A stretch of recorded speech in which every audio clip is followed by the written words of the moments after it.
નિજ અનુભવથી સદગુરુવરથી નિજ અનુભવથી વૈરાગ્ય ને અભ્યાસ થકી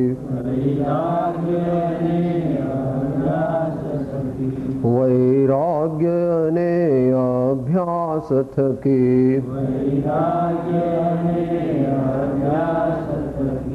અભ્યાસ અને વૈરાગ્ય થકી અભ્યાસ અને વૈરાગ્ય થકી મન વાળ્યું વળે સદગુરુવરથી મન વાળ્યું વળે સદગુરુવરથી મન વાળ્યું વળે સદગુરુવરથી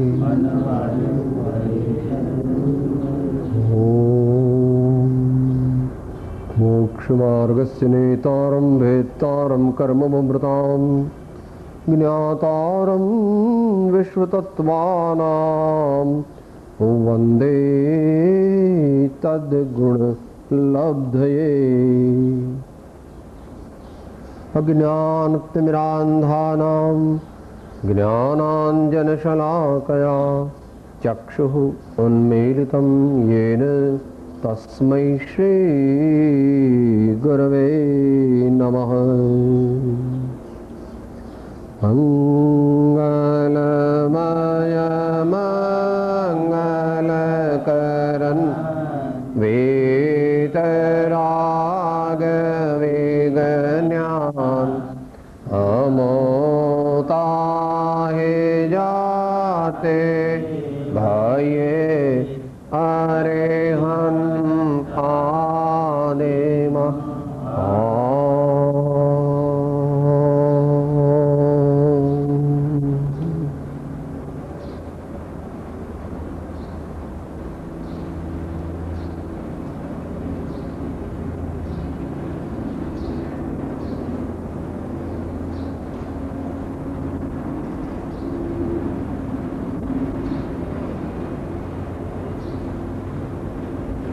आत्मज्ञान आत्म समाधिनी प्राप्ति द्वारा पूर्ण मोक्षनी प्राप्तिनो उपाय बतावे छे।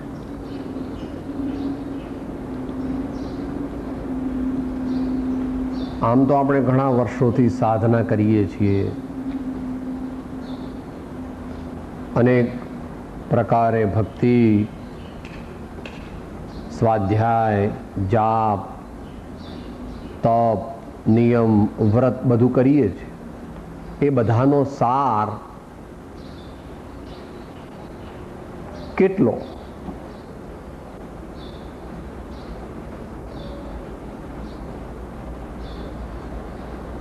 એક દ્રષ્ટાંત લઈએ।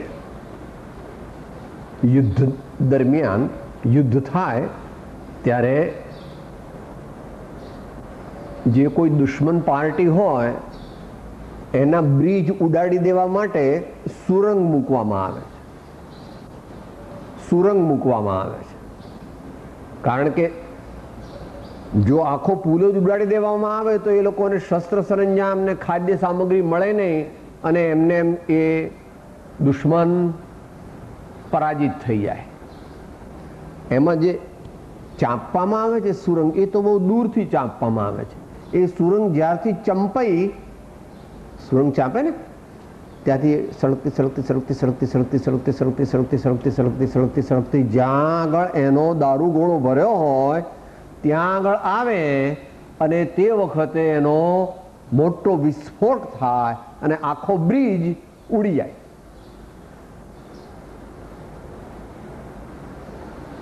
એમ આપણે જે બધી સાધના કરીએ છીએ, કોઈ પણ પ્રકારની જે જીવ કરતો હોય તે સમજણપૂર્વક એ બધી સાધના કરતા કરતા કરતા કરતા કરતા કરતા કરતા શું થવાનું છે?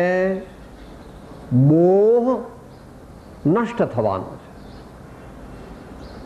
મોહ નષ્ટ થવાનો. એ મોહ નષ્ટ ન થાય તો કરેલી બધી સાધના તે મોક્ષનું કારણ બની શકતી નથી. બંને ઇમ્પોર્ટન્ટ છે. જ્યારથી સુરંગ ચાંપી ત્યારથી એ બ્રિજનો નાશ થવો ચાલુ થઈ ગયો. હજુ બ્રિજ નાશ નથી પામ્યો, પણ એ સુરંગ ચાલતી ચાલતી ચાલતી ચાલતી સળગતી સળગતી સળગતી સળગતી સળગતી જ્યારે એ દારૂગોળાનો જથ્થો જ્યાં ભર્યો છે ત્યાં આગળ જેવી એ સુરંગનો અગ્નિ જાય કે તરત જ મોટો વિસ્ફોટ, એમ આપણી સાધનામાં પણ આ મોહ, અજ્ઞાન, રાગ, દ્વેષ એનો નાશ કરવાનો. એટલે એના માટે મોટું કામ હોવાને લીધે અનેક પ્રકારની એમાં યોગ્યતા જોઈએ, અનેક પ્રકારના સાધન જોઈએ. એ બધા આપણે જાણીએ છીએ સામાન્ય, અને એનું આપણે સાધન પણ કરીએ છીએ, અને દરેક રીતે પ્રયત્નશીલ છીએ કે ભાઈ મારો આત્મા કેમ કરીને મોહ, રાગ, દ્વેષથી છૂટે અથવા સમભાવમાં આવે, સમાધિમાં રહે અને અલ્પકાળમાં પરમ પદને પામે.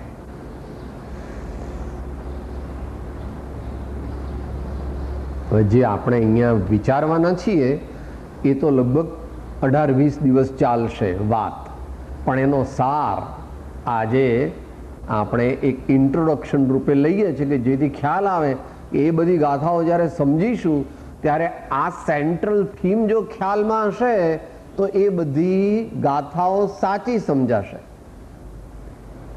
સાચી એટલે તેનું ફળ આપવા રૂપી સચ્ચાઈ.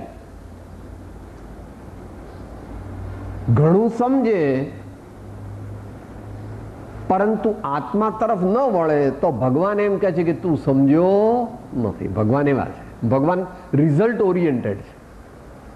ભગવાન રિઝલ્ટ ઓરિએન્ટેડ કે મને બહુ જ્ઞાન છે, બહુ જ્ઞાન છે મને, કે તારું જ્ઞાન તેટલું જ અમે જાણીએ છીએ જેટલી તને સમતાની પ્રાપ્તિ થઈ છે નિશ્ચયમાં. કારણ કે આપણે જે સમજી રહ્યા છીએ તે નિશ્ચય નહીંની મુખ્યતાથી સમજી રહ્યા છીએ. કે કેમ એમ સાહેબ?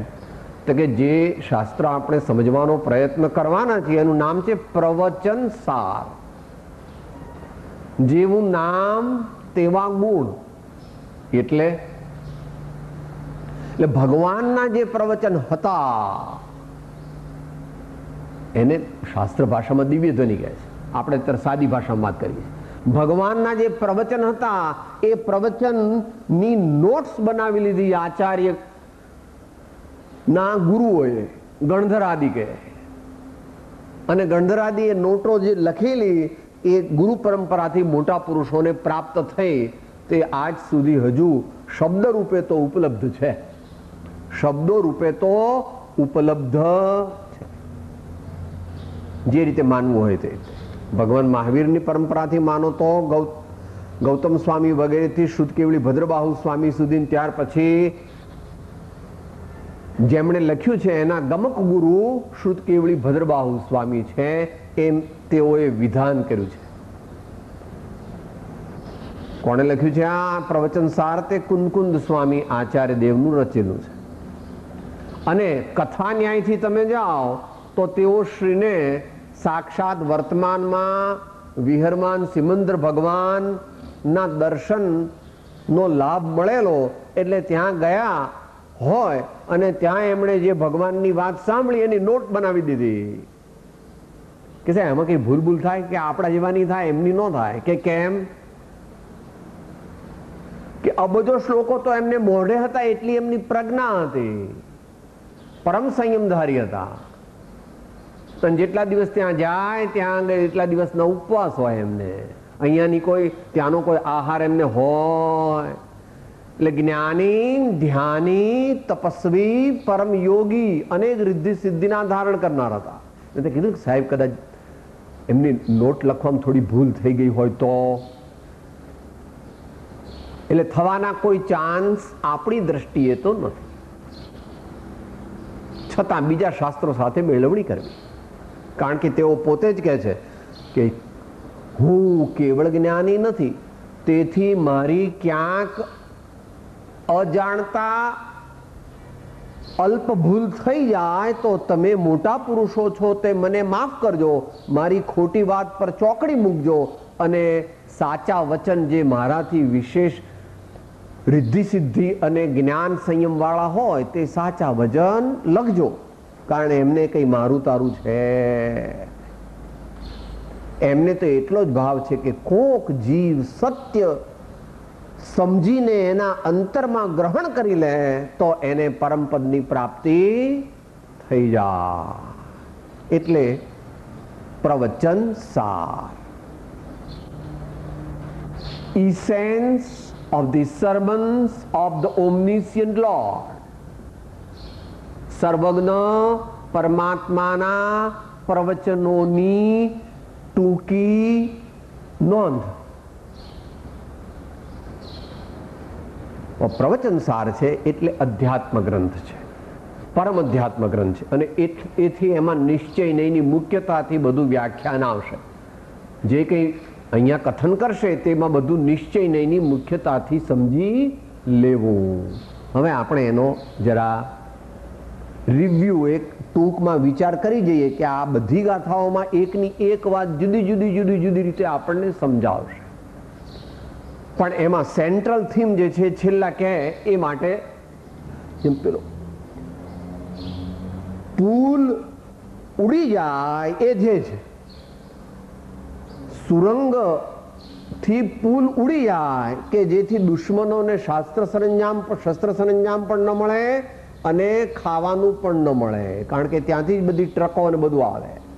એમ આપણું પણ પ્રયોજન શું છે કે ભગવાનની સેન્ટ્રલ થીમ જે છે કે આપણો અને જગતનો શું સંબંધ છે એ આપણા ઉપયોગમાં, આપણા હૃદયમાં, આપણા અંતરંગ અભિપ્રાયમાં જો ઉતરી જાય, ઉતરે, અંશે પણ ઉતરે તો પણ આપણું કામ ઘણા અંશે થઈ જાય. એ વાત આચાર્ય ભગવાન જણાવે છે. સર્વ અધ્યાત્મ શાસ્ત્રોનો સાર, અવલંબન ભલે પ્રવચન સારનું છે, કારણ કે પ્રવચન સારમાં જે લખ્યું છે તે બધાય શાસ્ત્રોનો અંદર સાર મૂક્યો, કારણ કે બધા શાસ્ત્રોનો સાર તો થોડો જ છે. કે સાહેબ જુદા જુદા શાસ્ત્રોનો સાર જુદો જુદો હોય કે ના, બધા અધ્યાત્મ શાસ્ત્રોનો સાર એ છે કે શુદ્ધ ઉપયોગને, શુદ્ધ ભાવને પ્રાપ્ત કરવો અને શુભ અશુભ ભાવો તેનો રાસ કરવો. આ ધ્યેય છે. આ બધા શાસ્ત્રોનો શું કહે છે? આત્મસિદ્ધિ. સાથે બોલો. કદાચ એમ કે સાહેબ આ તો જૂના જમાનાની વાત. જૂનો જમાનો ને નવો જમાનો, એમાં પરમાર્થમાં ભેદ પડતો એક હોય ત્રણકાળમાં પરમાર્થનો પંથ, પ્રેરે તે પરમાર્થને, તે વ્યવહાર સંબંધ. શું સાર છે? વીત્યો કાળય અનંત તે કર્મ શુભાશુભ ભાવ, તેહ શુભાશુભ છેદતા ઉપજે મોક્ષ સ્વભાવ. ત્યાં સ્વભાવ એટલે પર્યાય. સ્વભાવ કોઈ દિવસ ઉપજતો નથી, પણ મોક્ષ સ્વભાવ ઉપજે એટલે મોક્ષ પર્યાય. આપણે બધા પ્રયત્ન શા માટે કરીએ છીએ? આપણે કેવળ જ્ઞાન પ્રાપ્ત કરવું છે, અંતિમ. એને માટે 7મું ગુણસ્થાન પ્રાપ્ત કરવું જરૂરી છે, એને માટે 4થું ગુણસ્થાન પ્રાપ્ત કરવું જરૂરી છે, એને માટે ઉત્તમ મુમુક્ષુતા પ્રાપ્ત કરવી જરૂરી છે. એ પહેલા સામાન્ય મુમુક્ષુતા પ્રાપ્ત કરવી જરૂરી. તમારી દુનિયામાં પણ પહેલા કોઈ હજારપતિ થાય, પછી લખપતિ થાય, પછી લક્ષાધિપતિ થાય, પછી કરોડપતિ થાય, પછી અબજપતિ થાય, પછી અબજાધિપતિ થાય. એમ અહીંયા પણ ક્રમ છે. માટે સર્વ શાસ્ત્રોનો સાર શું છે તો કે જો ભાઈ, આ આપણે છે, આ આપણે છે, જેટલા પ્રમાણમાં હોય એટલા પ્રમાણમાં. જે જીવ લોકોને બતાવવા ધર્મ કરે છે તેને માટે આ વસ્તુ છે નહીં. જે કોઈ જીવ અંતરથી મોક્ષને ઈચ્છતો ન હોય, કોઈ લોક સંજ્ઞાથી કે કોઈ ઓગ સંજ્ઞાથી ધર્મ કરતો હોય, તેને આ વસ્તુ લાગુ પડતી નથી. કારણ કે એને માટે તો આ બધું તે માત્ર કલ્પના છે. પણ અહીં તો કોની વાત ચાલે છે? હોય મુમુક્ષુ જીવ તે સમજે એહ વિચાર, હોય મતાર્થી જીવ તે અવળો લે નિર્ધાર. એની વાત અહીંયા થતી. સાધક જીવ એટલે આપણે, ને આપણે એટલે જરા અંદરમાં ઊંડા જવાનું. આપણે એટલે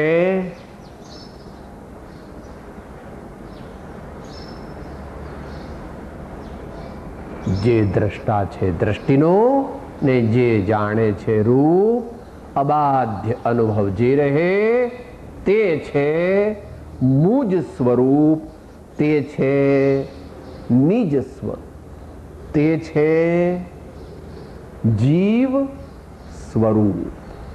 જીવ સ્વરૂપ. હવે આપણે છીએ અને આ દુનિયા છે. અહીંયા જગત શબ્દ વાપર્યો છે તે વર્તમાન જગતના અર્થમાં ન લેવો, વિશ્વના અર્થમાં લેવો. વિશ્વ કે સાહેબ, વિશ્વ અને જગતમાં શું છે? વિશ્વ એટલે બ્રહ્માંડ અને જગત એટલે સામાન્યપણે આ દુનિયા. એ તો આટલી નાની છે, એટલી માત્ર 5.5 અબજ મનુષ્યો એમાં વસે છે. અને જ્ઞાત ભૂગોળ પ્રમાણે આ બાજુ લોસ એન્જલિસથી માંડીને આ બાજુ ટોક્યો સુધીની દુનિયા લોકો કહે છે કે આ દુનિયા. એટલી દુનિયા નથી પ્રભુ. આ દુનિયા વર્તમાન જે છે એ તો વિશ્વનો એક સિંધુ में बिंदु है, सिंधु में बिंदु है. એટલે સમસ્ત વિશ્વના પદાર્થો,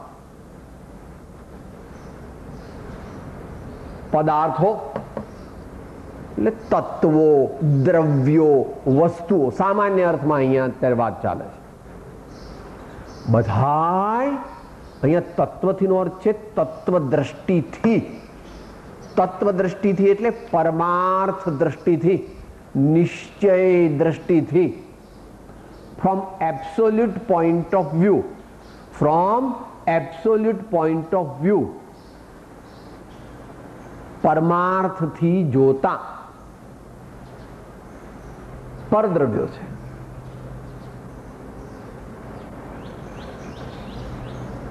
આ સ્વદ્રવ્ય અને આ પરદ્રવ્યો.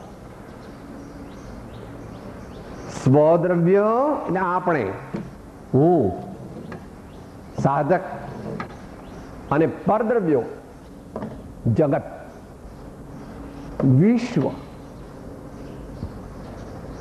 એમાં બધું આવી ગયું.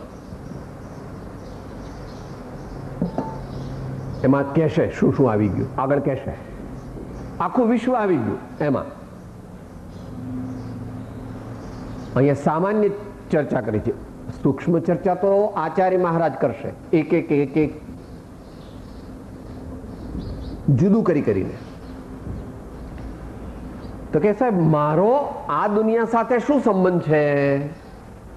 મારો આ દુનિયા સાથે શું સંબંધ છે? તો કે પહેલા દુનિયા જે છે એનું ગ્રોસ સ્વરૂપ જાણ. દુનિયા એટલે તું જેને દુનિયા કહે છે તે. કારણ કે તારો પ્રશ્ન પૂછવાનું પ્રયોજન શું છે? સાહેબ, આ પૈસા મારા કે નહીં?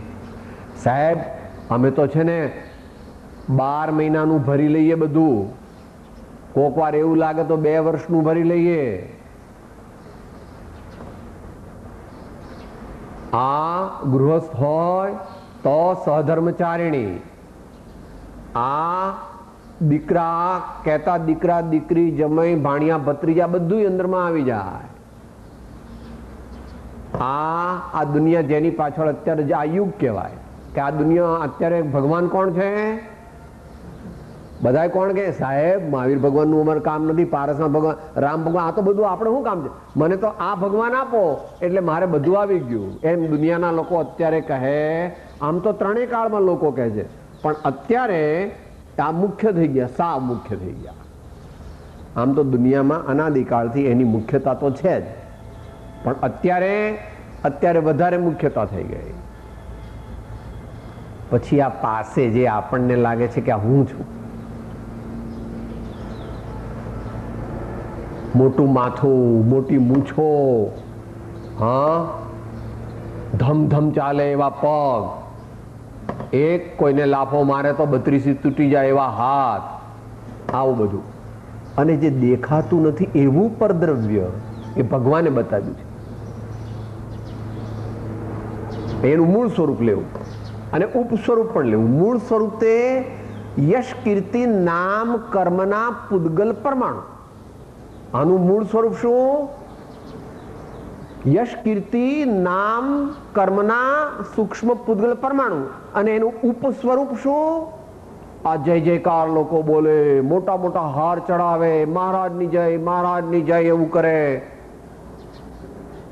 ઊંચા આસને બેસાડે, વગેરે વગેરે વગેરે, પૂજા કરે વગેરે. આદિ કહેતા બીજા પણ સમજી લેવા.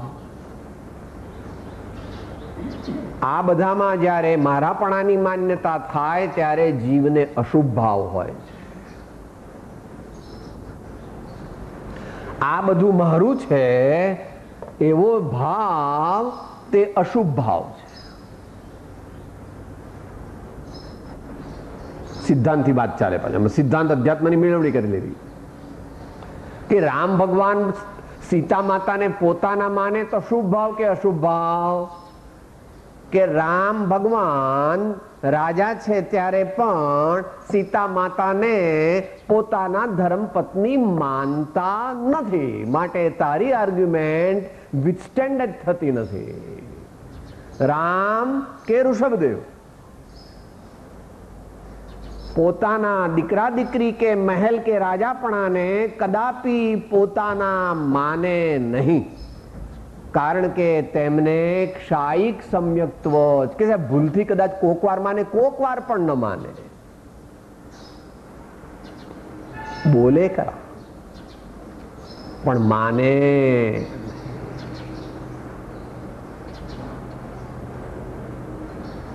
પણ જ્યારે તેમનો રાગ પણ સીતા પ્રત્યે થાય ત્યારે તે અશુભ ભાવ છે.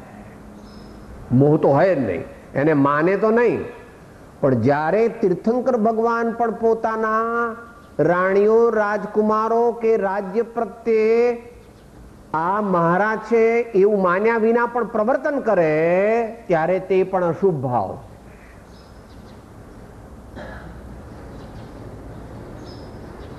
સિદ્ધાંતની અપેક્ષા એ વાત ચાલે છે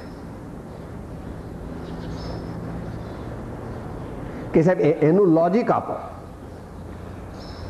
ભગવાનને આ રાણીઓ, કારણ કે ભગવાન, આ ભગવાન છે જે બેઠા છે અહીંયા, એમને 96,000 રાણીઓ હતી, રાજા હતા શાંતિનાથ ભગવાન. તો એ બધાને એ પોતાની માનતા નહોતા એમ તમે કહો છો, પણ છતાં પ્રવર્તન કરતા હતા. તો તે પ્રવર્તન કરતા હતા તે વખતે તમે એમ કહો છો કે એ અશુભ રાગ હતો, એ તમે પુરવાર કરી આપો કે ભાઈ જો તે અશુભ રાગ ન હોત તો જ્યારે તેઓએ દીક્ષા લીધી ત્યારે તે પરદ્રવ્યોનો સર્વ પ્રકારે ત્યાગ કરત નહીં. ભગવાને શા માટે મહેલ વગેરે છોડ્યા? કારણ કે તે અશુભ ભાવના નિમિત્ત છે, માટે તેને છોડ્યા અને પંચ મહાવ્રત આદિને ગ્રહણ કર્યા. ભગવાનને, તીર્થંકરને છેલ્લા ભવમાં કોઈ પ્રત્યક્ષ ગુરુ હોતા નથી. આગલા ભવોમાં એમને ગુરુઓના ચરણની સેવા કરી હો. આ તો તેમ પૂછ્યું ને કે સાહેબ એ અશુભનું નિમિત્ત છે એમ કેમ કહો છો? તો કે ભાવ સિદ્ધાંતની અપેક્ષાએ અશુભ છે. આ બધાના આશ્રયથી જે ભાવ થાય તે અશુભ હોય છે. જો અશુભ હતું એટલે જ ભગવાને મુનિપણું ગ્રહણ કર્યું અને સર્વ પ્રકારે નિષ્પાપ થઈ ગયા. પહેલેથી નિષ્પાપ હતા પણ સર્વ પ્રકારે નિષ્પાપ નહોતા. સર્વ પ્રકારે નિષ્પાપ થવા માટે તેમણે હવે આ જગતના બીજા પણ પદાર્થો છે એ પણ પરદ્રવ્ય છે. જગતના બીજા પદાર્થો જે છે એ પણ પરદ્રવ્ય છે. ભગવાન તે પરદ્રવ્ય છે, સદગુરુ તે પણ પરદ્રવ્ય છે, શાસ્ત્રજી પણ પરદ્રવ્ય છે, વગેરે બીજા જે અવલંબન છે મંદિર વગેરે એ પણ પરદ્રવ્ય છે. પરંતુ તેનું અવલંબન ઉપયોગમાં જીવ લે ત્યારે તેને જે ભાવ થાય એને શુભ ભાવ કહેવામાં આવે છે. અને એ અશુભ ભાવ અને શુભ ભાવ એ બંને તે આશ્રવ તત્વ ગણવામાં આવે. આશ્રવ બંધ એટલે હે તત્વ ગણવામાં આવે. પણ એની છૂટવાનો જે વિધિ છે એ સિદ્ધાંતથી જાણવો. અત્યારે એ વિષય આપણે લેતા ક્રમ જે છે એ આપણને સમાધિ શતકમાં બતાવ્યો છે. જ્યારે જીવ ધર્મમાં ખરેખર ચાલે ત્યારે પહેલા અશુભ રાગ છૂટે અને પછી આગળ જતા શુભ રાગ છૂટે. એવો એનો ક્રમ છે. એવો એનો ક્રમ છે. એ તીર્થંકર પણ સ્વીકારે છે. કે એ કેવી રીતે? તો કે ભગવાન પંચ મહાવ્રતને સ્વેચ્છાએ ગ્રહણ કરે છે.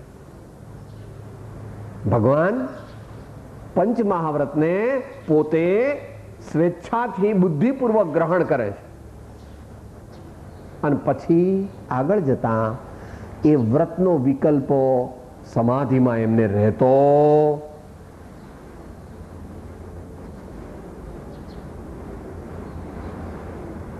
સમાધિમાં ચાલ્યા જાય ભગવાન. ત્યારે હું મુનિ છું, મારે અહિંસા વ્રત મહાવ્રત પાળવું છે, મારે સત્ય મહાવ્રત પાળવું છે, મારે અચૌર્ય મહાવ્રત પાળવું છે, બ્રહ્મચર્ય મહાવ્રત પાળવું છે, અપરિગ્રહ મહાવ્રત પાળવું છે. એવો વિકલ્પ ભગવાનને સમાધિમાં હોતો નથી. તો એનો ક્રમ જે છે તે ગુરુગમથી સમજવો. એ આપણને ક્રમે કરીને થોડું ઘણું અહીંયા સમજાવશે. હવે આટલા બેકગ્રાઉન્ડ પછી છેલ્લો મુદ્દો જે સમજાવવાના છે, આપણે અહીંયા જે ગાથાઓ વાંચીશું 179 થી 200, એમાં 200મી ગાથામાં આ આવશે. જીવ સાધક જીવ જ્ઞાની થાય છે. સાધક જીવ જ્ઞાની બને છે.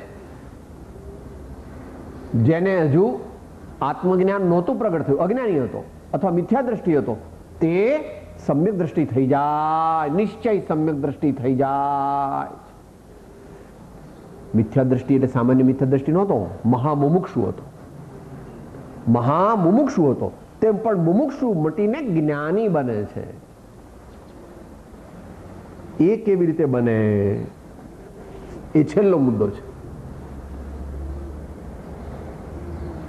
જે સ્વદ્રવ્ય છે, જે જ્ઞાન ભાવ છે અથવા નિજ ભાવ છે અથવા શુદ્ધ ભાવ છે, તે પરમાર્થથી જોતા from absolute point of view આપણે કોણ? આપણે આટલું જ. ડબલ લીટી છે. હું કોણ છું? હું કોણ છું? હું ખરેખર કોણ છું?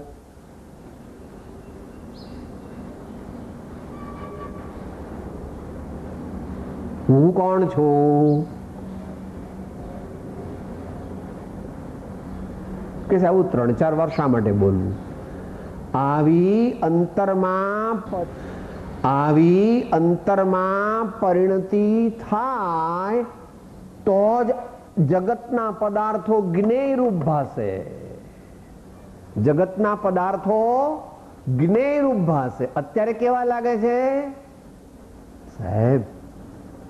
જમવા બેસું તો મને બહુ મજા આવે, હલવો, પૂરી, ફરસાણ, ચટણી. સાહેબ શું થયું?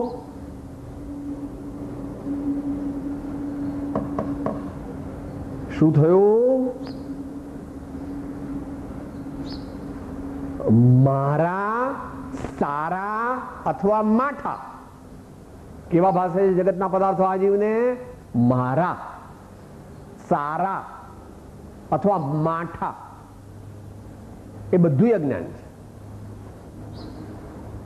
પણ આ તો હું વાપરું છું તો મારું જ કહેવાય, આ મારું જ છે ને. કપડાનો સ્વામી કપડું છે. જે જેનું હોય ખરેખર તે કાયમ તેની સાથે રહે.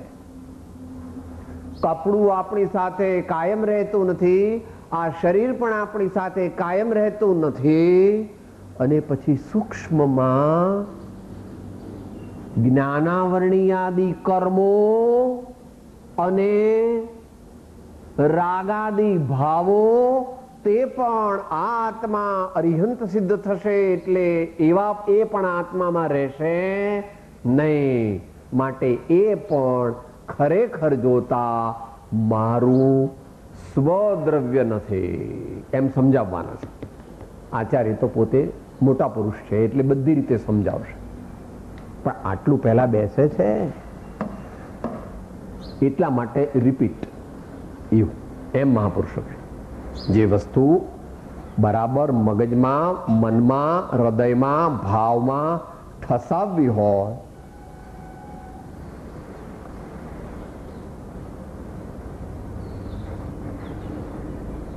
ફરી ફરી અનુપ્રેક્ષા. એટલા માટે અનુપ્રેક્ષા.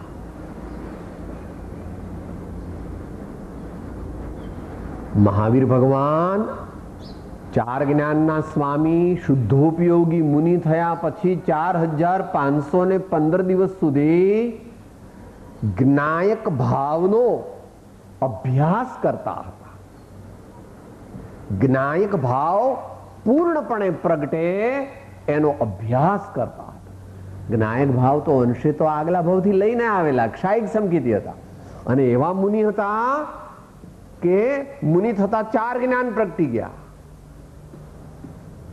પણ તોય હજુ કેવળ જ્ઞાન નહોતું પ્રગટ્યું, થોડી હજુ કસર હતી. એટલે ભગવાન એકલા, ભાઈ આપણને દરરોજ પેલું પદ સંભળાવે છે ને, ધ્યાન ધરીને એકલા ઉભા 24 માંજીન રાજ, કર્મ ખપાવા ધ્યાન ધરે છે, કર્મ ખપાવા સાધના કરે છે, કર્મ ખપાવા તપસ્યા કરે છે, ઘોર જંગલની માય કે ઉભા 24 માંજીન રાજ, કે ઉભા 24 માંજીન રાજ. ભગવાન શું કરતા હશે? તેઓ જે કરતા હતા તે તો અવક્તવ્ય છે મુખ્યપણે, પણ છતાં જ્યારે છઠ્ઠા ગુણસ્થાનમાં હતા ત્યારે તેઓ જે કરતા હતા એ વક્તવ્ય છે.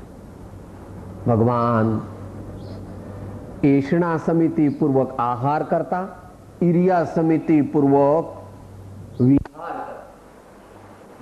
કરતા. ધ્યાનમાં ભગવાન શેનું ધ્યાન કરતા હશે? એ પણ ભગવાનનું પણ ધ્યાન કરતા હતા. યાદ રાખો,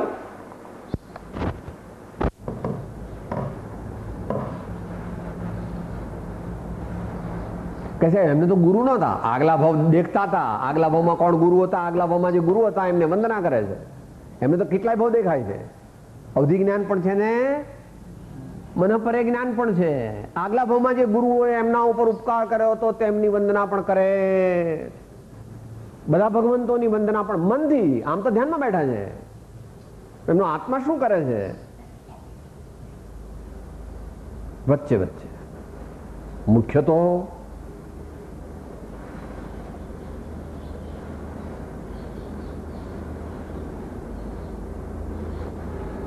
निज ज्ञान स्वभाव का अवलंबन एवं स्थिरता। निर्मल ज्ञान का अवलंबन, निर्मल ज्ञान में स्थिरता, ऐसा भगवान करते। इससे आगे क्या करते हैं वो हमारे ज्ञान का विषय नहीं है, क्योंकि समाधि है वो वाणी का विषय नहीं है। शुद्ध भाव वाणी का विषय नहीं है, अनुभव का विषय है। तो આપણે આટલું ઇન્ટ્રોડક્શન રૂપે સમજ્યા કે આ બધી ગાથાઓ વાંચીશું, એ બધી ગાથાઓ વાંચીને તાર નક્કી શું કરવું છે? આ દુનિયાના કોઈ પદાર્થ તેનો હું સ્વામી નથી. આ દુનિયાના એક પણ પદાર્થનો હું સ્વામી નથી. મારે અને વિશ્વને સહજ જ્ઞેય જ્ઞાયક સંબંધ છે. મારે અને વિશ્વને સહજ જ્ઞેય જ્ઞાયક સંબંધ છે. મારા આત્મામાં બધું દેખાય છે, જણાય છે, પણ મારા આત્માનું એ બની જતું દુનિયાનો કોઈ પદાર્થ મારો હતો નહીં, અત્યારે છે નહીં અને ભવિષ્યમાં બનવાનો નથી. આવું જો આપણા અંતરમાં બેસે તો આપણને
આત્મામાંથી જ પ્રગટતો જાય છે અને એવો આનંદ આગામી અનંત કાળ સુધી રહેશે. આવું તારા અંતરમાં જ્યારે બેસશે ત્યારે તારું કામ થશે. માટે એનો પ્રયત્ન કરો. એ પ્રયત્ન કરાવવા માટે આપણને આમાં પ્રયત્ન કરાવવાના છે. આમાં જે કે આપણે સ્વાધ્યાય કરશું એમાં ऐसा निर्णय होना એટલે કૃપાળુ દેવે 254 માં આત્મજ્ઞાનને રોકનારા જે 3 કારણ કીધા છે એમાં છેલ્લું આ મૂક્યું છે, પદાર્થનો અનિર્ણય. કે સાહેબ આ બીજું બધું તો મેં છોડી દીધું, પણ આ એક દીકરી તો મારી સાથે રહે ને સાહેબ,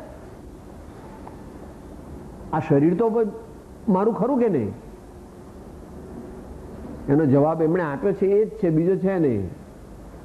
કઈ અન્ય તે પરમાણુ માત્ર નથી કદી મારું ખરે.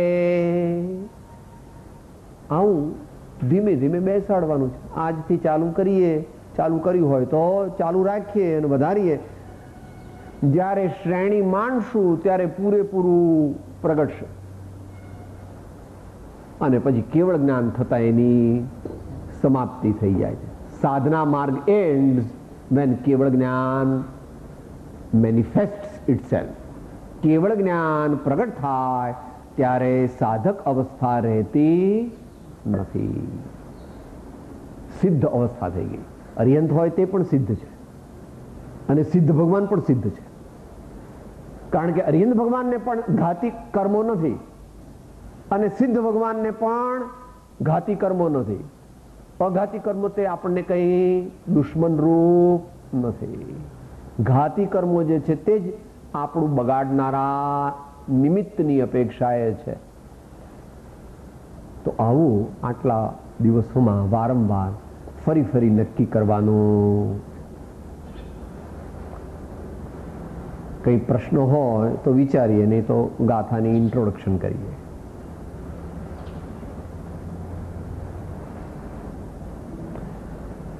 આપણો પરમાર્થથી વિશ્વના પદાર્થો સાથે શું સંબંધ છે?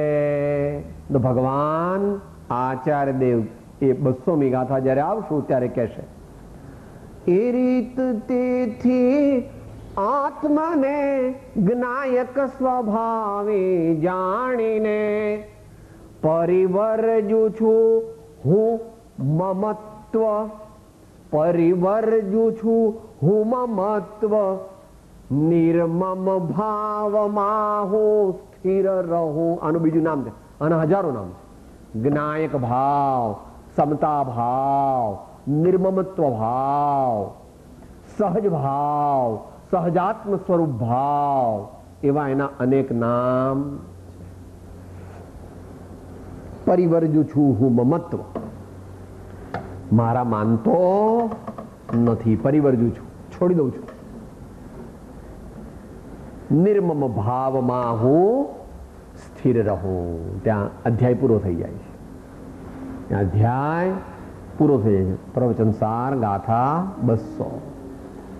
આ પ્રમાણે પ્રારંભ કરીએ. 179 ગાથા છે. સીધો સંબંધ નથી, પણ પૂર્વાપર સંબંધ માટે આપણે એ ગાથાને લીધેલી છે.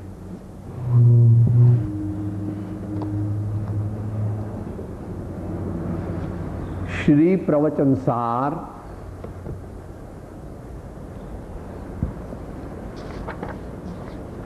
ગાથા 179. હમણાં વિશેષ જાગૃતિમાં જે ધૂન બોલ્યા એ ધૂન અહીં આચાર્ય ભગવાન આજ્ઞા રૂપે આપે છે.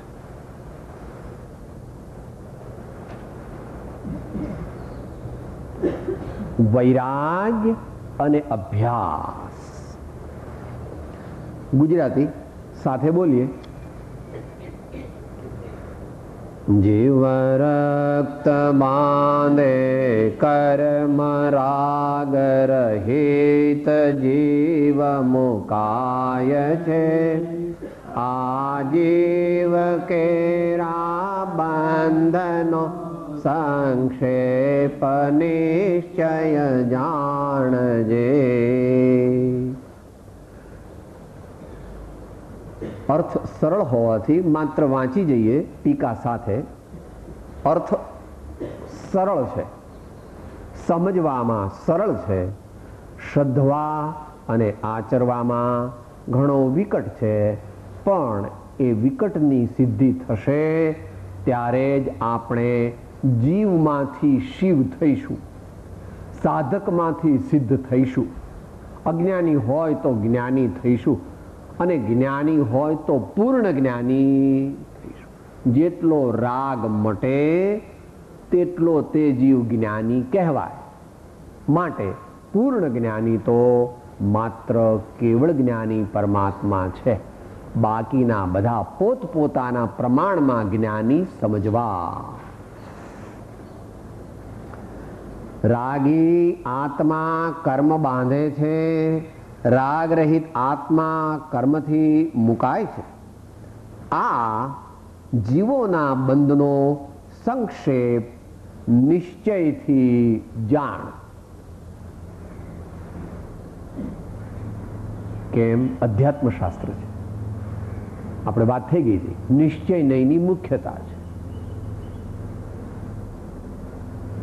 માટે ઉપયોગ અને અભિપ્રાય તે જ બંધના કારણ લીધા કે સાહેબ હું કોઈને ગાળ દઉં તો મને બંધ થાય કે ન થાય? કે ગાળ દીધી, એ શબ્દો બોલ્યો, એ બંધનું મુખ્ય કારણ નથી, પણ ગાળ દેવાના ભાવ કર્યા, નિંદા કરવાના ભાવ કર્યા, એ મુખ્ય બંધનું કારણ છે. અને તું અપશબ્દ બોલ્યો, એ અપશબ્દ તો ગૌણ બંધનું કારણ છે. એ અહીંયા લીધું નથી, એ પણ ગૌણ બંધનું કારણ છે. છે કે નહીં? કેવી રીતે છે? બરાબર? મિથ્યાત્વ, અવિરતિ, પ્રમાણને કશાય, આ બધા આત્માના ઉપયોગમાં ગયા. અને યોગ જે છે એ પણ ભગવાને સંસારી જીવને બંધનું કારણ કહ્યું. સંસારી જીવને યોગની પ્રવૃત્તિ રાગ વિના હોય નહીં. સંસારી જીવને યોગની પ્રવૃત્તિ રાગ વગર હોય નહીં, સિદ્ધાંતની અપેક્ષા. જ્યાં સંપૂર્ણ વીતરાગતા હોય ત્યાં સંસાર અવસ્થા હોય નહીં. કે સાહેબ ભગવાન દિવ્ય ધ્વનિ થી બોધ આપે તો એમને બંધ થાય કે ન થાય? તો કે કેમ ન થાય? કારણ કે ભગવાનને દિવ્ય ધ્વનિથી જગતના જીવોને કલ્યાણ કરવું એવો તે વખતે રાગ હોતો નથી. કે હોય? ભગવાન જગતના જીવોનું કલ્યાણ કરવાનો રાગ તો જ્યારે એમને તીર્થંકર નામકર્મ બંધાણું ત્યારે હતો, પણ કેવળ જ્ઞાન થયા પછી આ જીવોનું હું કલ્યાણ કરું એવો રાગ ભગવાનને હોતો. ભગવાન વીત રાગ, સંપૂર્ણ વીત રાગ છે. કેવી રીતે સ્તુતિ કરીએ છીએ આપણે? શૈલી કૃપાઉદ્યોના વચનામૃતમાં આવે, શિયેની શૈલી જાત્માને વિકારમય થવાનો અનંતાંશ પણ રહ્યો નથી. ભગવાનને કેટલો રાગ હોય? શિયેની શૈલી જ્યાં આત્માને રાગનો અનંતાંશ પણ રહેતો. માટે અહીંયા કહે છે જે જીવ રાગ કરે છે તે બંધાય છે. જે જીવ વીત રાગી છે અથવા રાગ વગરનો છે, કોક વારાને માટે વૈરાગ્ય શબ્દ પણ વાપરવામાં આવે તો ત્યાં વીતરાગતા એવો અર્થ કરવો. હવે ટીકાકાર આચાર્ય મહારાજ આપણને એની એ વાત બે ત્રણ રીતે સમજાવશે. ગુજરાતી: રાગ પરિણત જીવ જ નવા દ્રવ્ય કર્મથી બંધાય છે, વૈરાગ્ય પરિણત બંધાતો નથી. વૈરાગ્ય પરિણત એટલે આગળ સમજાવવાના છે. શુદ્ધ ભાવ રૂપે પરિણમેલો રાગ વગરનો. અહીંયા એમ કીધું વૈરાગ્ય પરિણત બંધાતો નથી. વૈરાગ્ય પરિણત બંધાતો નથી એટલે કરો ટ્રાન્સલેશન. આજ સવારે બોલ્યા હતા ભક્તિમાં, જ્ઞાન ધ્યાન વૈરાગ્યમય ઉત્તમ જહા વિચાર, તે ભાવે શુભ ભાવના, તે ઉતરે ભવ પાર. શુભ ભાવ કીધો છે, પણ ત્યાં શુભ ભાવનો અર્થ શુદ્ધ ભાવ લેવો અને શુભ ભાવ એવી રીતે અર્થ કરવો હોય ત્યારે ગુણસ્થાન પ્રમાણે વિચારણા કરવી. ગુણસ્થાન પ્રમાણે ચોથા ગુણસ્થાને વૈરાગી છે, પાંચમા ગુણસ્થાને વૈરાગી છે, છઠ્ઠા ગુણસ્થાને વૈરાગી છે અને મુમુક્ષુ પણ વૈરાગી છે કે નહીં? મુમુક્ષુ વૈરાગ હોય કે ન હોય? હોય જ. હજુ પરમાર્થ વૈરાગ્ય નથી પણ વૈરાગ્ય હોય જ. અને જો વૈરાગ્ય ન હોય તો તેને આત્મજ્ઞાન થવાનું નથી. કે સાહેબ મુમુક્ષુને વૈરાગ હોય કે હા હોય, એને એની પદવીને અનુરૂપ હોય કે સાહેબ ન હોય તો કે ન હોય તો એને આત્મજ્ઞાન કોઈ દી ભવિષ્યમાં પણ પ્રગટ થવાનું નથી. ત્યાગ વિરાગ ન ચિત્તમાં થાય ને તેને જ્ઞાન અટકે ત્યાગ વિરાગમાં તો ભૂલે નિજ ભાન. વૈરાગ્ય પરિણત બંધાતો નથી એક રીતે કીધું. બીજી રીતે કહે છે રાગ પરિણત જીવ નવા દ્રવ્ય કર્મથી મુકાતો નથી, વૈરાગ્ય પરિણત જ મુકાય છે. એટલે શું કીધું? કયું તત્વ મુખ્ય લીધું? સંવર. અહીં કયું તત્વ લીધું મુખ્ય? સંવર. અહીંયા બંધાતો નથી એટલે બંધ તત્વ પણ આવી ગયું, પણ બંધ થતો નથી એટલે કે સંવર થાય. આશ્રવ થતો નથી, સંવર થાય છે. બંધ થતો નથી. યથાપદવી સંવર સાથે નિર્જરા પણ હોય જ. સંવર નિર્જરા સાથે થાય. કયું સૂત્ર?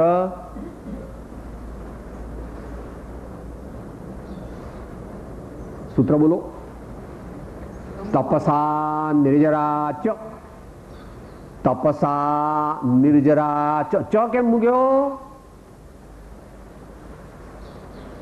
તપથી નિર્જરા પણ થાય છે અને આગળ જેનું વર્ણન કર્યું તેવો તપથી સંવર પણ થાય. તપસા નિર્જરા ચ. તો મુનિરાજ અથવા સાચા જ્ઞાનીને જે પ્રમાણમાં તપ કરે તે પ્રમાણે શું શું થાય? સંવર પણ થાય એટલે નવા કર્મો આવે નહીં અને પહેલા લાગેલા જે કર્મો હતા તે બળી જાય તેમ તેઓની જલ્દી જલ્દી મુક્તિ થાય. કેમ? અંતરમાં આત્માના લક્ષ્ય સહિત જ્ઞાયકના લક્ષ્ય સહિત વૈરાગ્ય ભાવ, રાગ ભાવ, રાગ ભાવ નથી. જેટલો રાગ ભાવ ન હોય તેટલો એ પ્રમાણે સમજવું.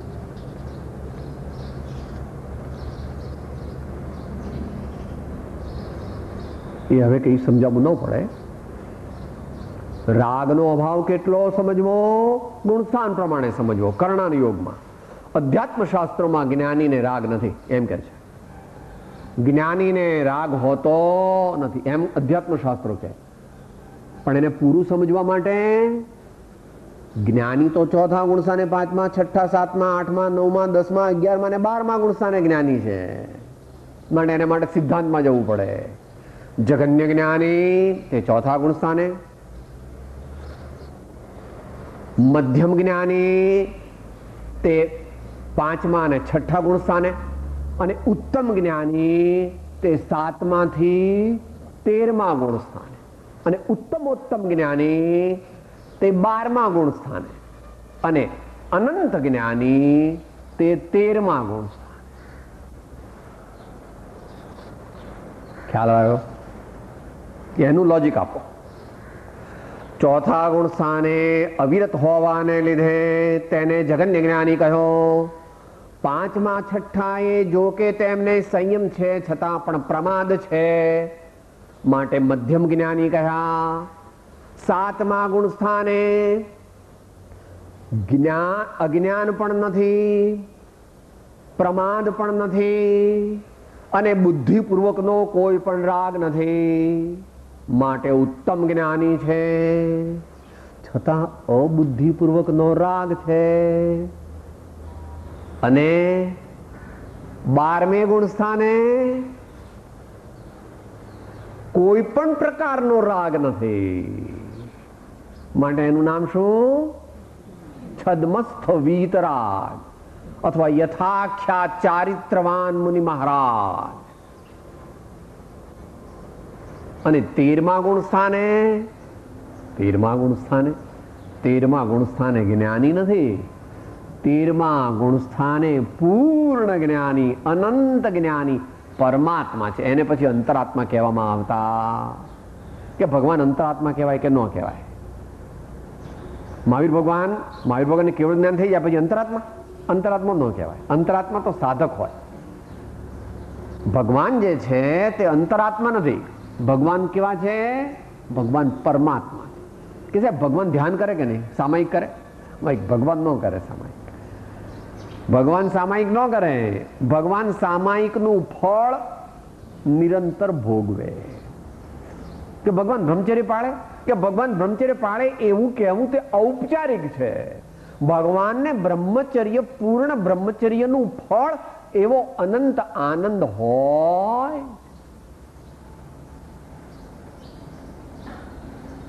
પણ ભગવાનનું પૂર્ણ સ્વરૂપ ભગવાનનું આપણે જાણી શકીએ નહીં, અને કોઈ ગણધરદેવ પણ જાણી શકે નહીં. કારણ કે કેવળ જ્ઞાન આદિનું સ્વરૂપ કેવું છે? કેવળ જ્ઞાનનું સ્વરૂપ આપણે જાણી શકીએ? પૂર્ણપણે ન જાણી શકીએ. આચાર્ય મહારાજ જાણી શકે? ન જાણી શકે. શુદ્ધ કેવળી ભદ્રબાહુ સ્વામી એ પણ ન જાણી શકે. કે કોણ જાણે? તો પછી કે ભગવાન થાય તે જ જાણે. કે એનું લોજિક શું? કેમ ન જાણે? 12 અંગ ને 14 પૂર્વો એમને બધી ખબર છે.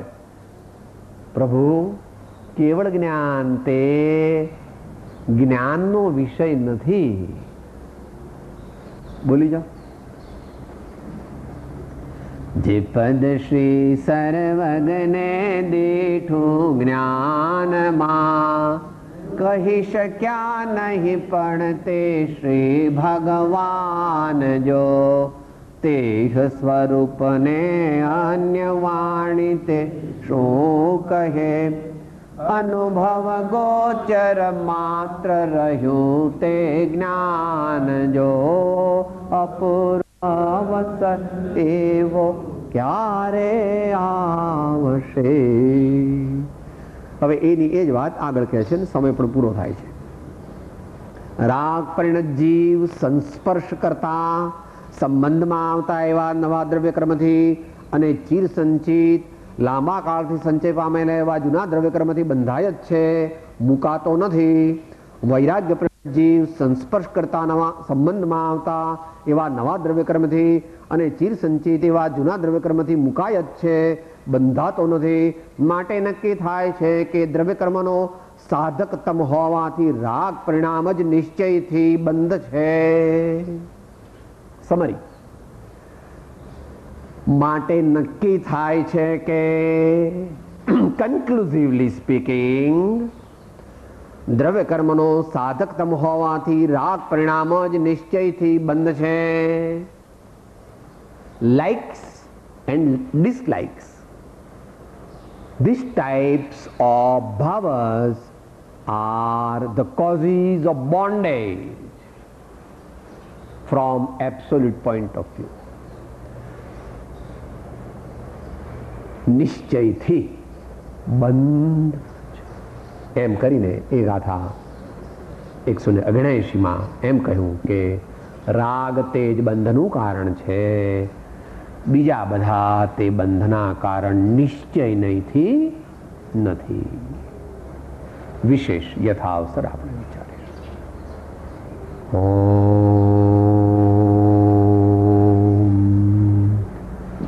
દેહ છતાં જેની દશા વર્તે દેહાતે જ્ઞાનેના ચરણ હો વંદન સદગુરુ પરમ કૃપાળો ત્રિલોકના સબ સંતન કી આનંદ. ઓમ